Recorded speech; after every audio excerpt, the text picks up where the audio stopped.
is a whole different team. But we're weirdly like Andy Reid is 1-7 against the Titans in his career. So I don't know why Andy Reid can never beat us, but we just have a weird thing against them that we usually do well.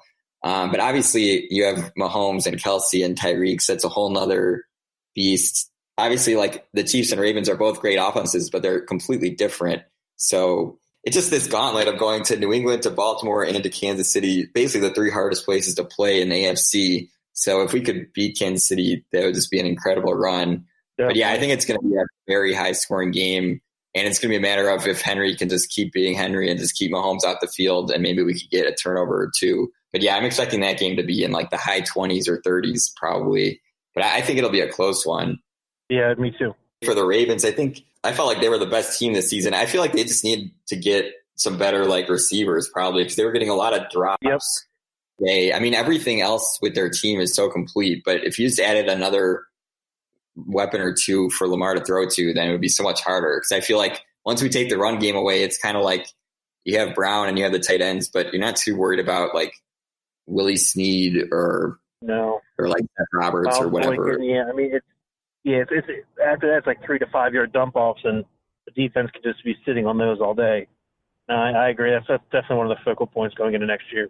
Yeah, I'm sure the Ravens will be fine though. They have 11 guys in the Pro Bowl next week. So I think they'll be able to rebound. It's a tough one, but they'll be back.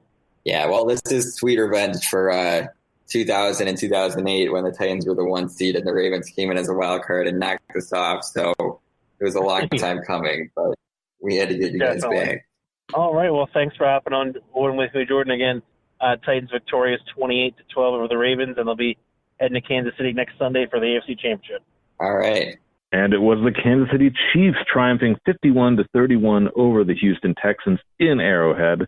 I am Nick, your Kansas City Chiefs superfan, with James, our Houston Texans superfan. And James, you know, this game was just pretty much rolled on exactly as everyone expected it, right? Yeah, pretty much. I see no issues here. I mean, this could probably be Pod's like quickest little recap. I mean, nice, tidy game. It wasn't like a big upset in Baltimore or, you know, controversial like the Seattle game was, or, you know, just a total, you know, show like San Francisco, the Vikings were. I mean, it perfectly matched what we said was going to happen. People should listen to us more often. And, yeah, man, good recap. Good talking to you as always. The six-pack is on its way, and I think we're done here, right? Yeah, so if anyone listening to this pod somehow has not watched this game, pause the podcast right now and just at least watch the highlights or something, because this was one of the wilder games of football I think I've ever seen in my life. I mean, I genuinely, especially the first half of this thing, I genuinely don't think I've seen a game quite like this. So, you know, the Texans take the opening kickoff. We spent a fair amount of time in our preview talking about how the Texans always start slow. But they got to midfield and on a busted coverage get a nice big, I think it was a 54-yard touchdown to kick it off, going up 7-0. The Chiefs then go 3 and out. Their punt gets blocked and run in for a touchdown. So the Chiefs are now immediately within the first couple of minutes of the game down 14-0. The Chiefs then punt again. The Texans punt again. But on their punt, the Chiefs, of course, muff it at their own 5-yard line, which the Texans then naturally take in for another touchdown. So within about 5 minutes of this game, the Texans are up 21-0 in short order. And I'm going to stop you. I'm going to stop you there for just a second, because I feel, I don't want to say vindicated, but like, I don't feel wrong. I am more than happy to admit when I'm wrong. It happens frequently. But like, you look at what the Texans were doing. It was runs to the outside, runs up the middle, short passes.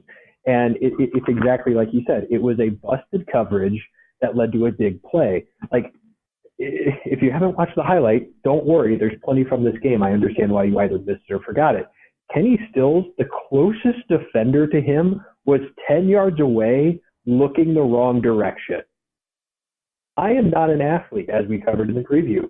I could have hit Kenny Stills open for a 52-yard touchdown on that. So the Texans did not come out with a great game plan. And you're very much underselling the 3 and out by the Chiefs and the first drive by the Chiefs, because I think they had, like, just going through my mind, they had 3 drops on the first 3 drives that there were guys in open spaces, guys with 4 first downs. It was as if, like, Bill O'Brien was like, you know what our defensive strategy for the game is? We're going to let the Chiefs drop the ball. We're going to give them open space and just hope they miss it. And you know what? It worked out great for the first quarter. The Chiefs were more than happy to oblige the drops. But again, especially on third down. Yeah, on third down, it was nothing but open players dropping balls. But then it started to get a little interesting. And look, I mean, from a Chiefs perspective, and kind of from everybody's perspective, I mean, like, look, the Chiefs can put points up on the board, but I mean, this is a game where every time you score, you give the ball back to your opponent. And when you're down by 3 touchdowns, even sometimes this the opponent gives it back to you. This is true, and we will get to that. But yeah, I mean, it's tough to dig out of those sorts of deficits. And so, look, I mean, so again, it's 21-0. The Texans now have the ball again. They're driving down. They get all the way down to the Chiefs' 13-yard line and have a 4th-and-1 decision. And to me, this was kind of the biggest thing of the game. They burned 2 timeouts on this drive. Well, of course. Burn 2 timeouts. I mean, there's 10 minutes left in the second quarter, and you burn a timeout because, let's see here. Let's go for it. We're up 21-0. We're playing with house money. We're on the Chiefs' 13-yard line. It's a 4th-and-1, and we have some guy named Deshaun Watson. And our run game is actually, at that point, averaging 4.5 yards per carry. Maybe we should go for this. Maybe. No, let's take a timeout and think about it after we burn a timeout earlier. No. It's cool. It's fine. I interrupted. Yeah, no. Better to go up to 24 points, which in theory is still a 3-point game if the opponent, gets their 2-point conversion on all 3 of them. But the Chiefs aren't good on offense, Nick. It's fine. They're not good on offense. They won't get those 24 points. Right. And worst case scenario, you still have your opponent down by 21 points at their own 13-yard line, which is a much better decision for going for it on 4th down than we'll get to later. But anyway, so, of course, they kick the field goal. They go up 24-0. On the ensuing kickoff, the Chiefs returner brings it back to it, the Houston 42, a big return. So why don't you bomb that kick deep? Like, I get wanting to do those mortar kicks, right? Like, I get that. Fine, whatever. I get that. But, like, don't give the opponent the opportunity to return the ball ever. Just like it was actually quite a nice day in Kansas City. So, like, there was nothing keeping Fairbairn from just, like, bombing it out the back of the end zone, which is smart. What you don't want to do is introduce what's called a high variance play. You know what a high variance play is? A goddamn kickoff. And a 50-yard return. And allowing the team to score then 2 plays later. They didn't give it back to the Texans. The Texans then go not 3 and out. It turns out when they catch the ball, they can gain that yardage really quick.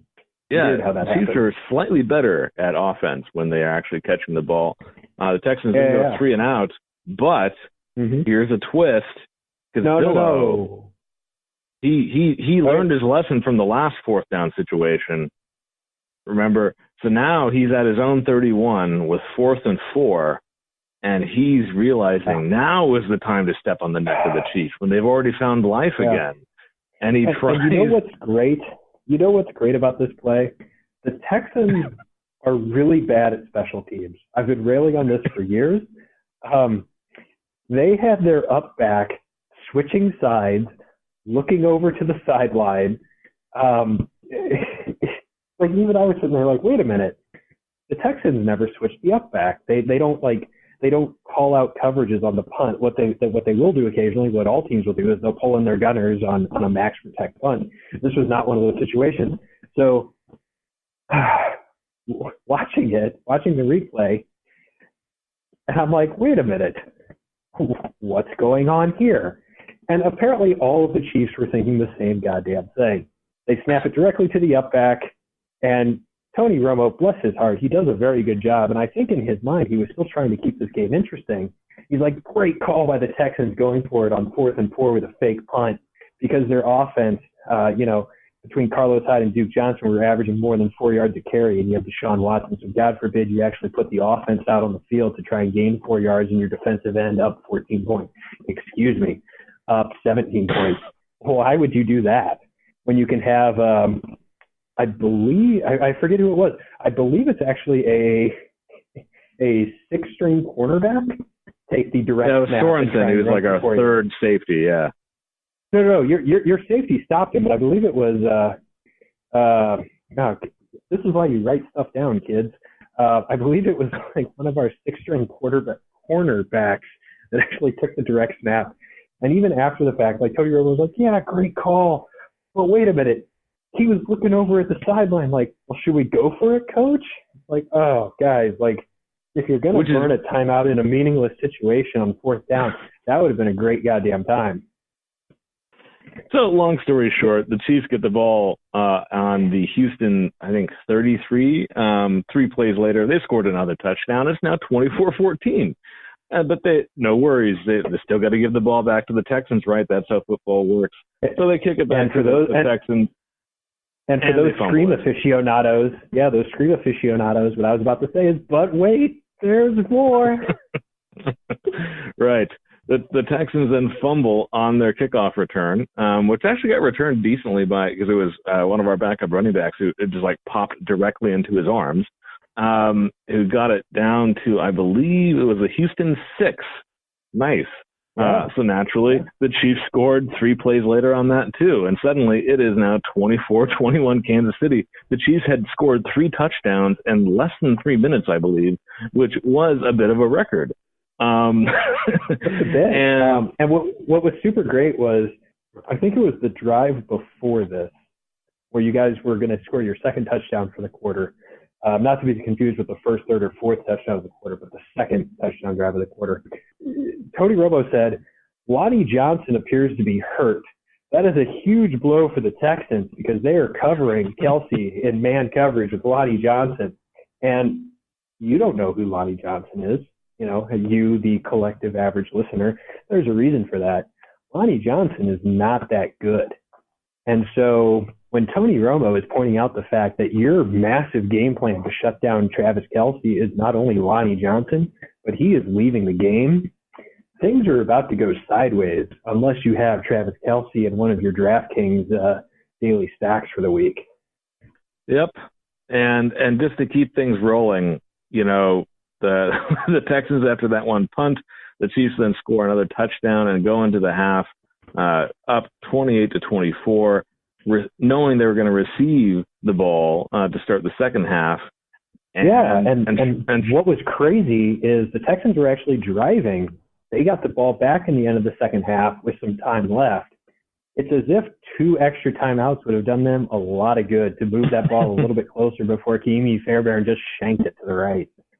Oh, yeah. I forgot about that situation. Yeah, that one too. Because the second half just sort of kind of piled on all of those first half decisions. Chiefs score on their opening possession of that half to go up 34-24. And outside of a Houston touchdown in, I believe, the third quarter, it was basically all Chiefs. They ran it all the way up to 51-31, and it which just topped off what made this such a bizarre game. A game in which the Chiefs were down 24-0. 21-0 within a few minutes, and then 24-0 pretty soon on. And yet the whole fourth quarter felt like a fait accompli. The Chiefs had won this thing. Everyone's talking about the matchup in the AFC Championship game between the Chiefs and the Titans. And this is what we were kind of talking about this a bit in our preview of just that both of these teams have the talent to make some quick strikes. They have the talent to hurt one another into big chunk plays and things like that. And while it was an absolute Murphy's Law beginning for the Chiefs, once they got back on their feet, it was basically the Chiefs that we, kind of expected to see, although maybe even more so. Whereas for the Texans, this is really a head scratcher. And I don't know. I'm interested in kind of the Texans fan reaction to this, because on one hand, I'm sure there's some fans that are going to look at it as like, we had him, but we let him off the hook. On the other hand, there are so many questionable decisions made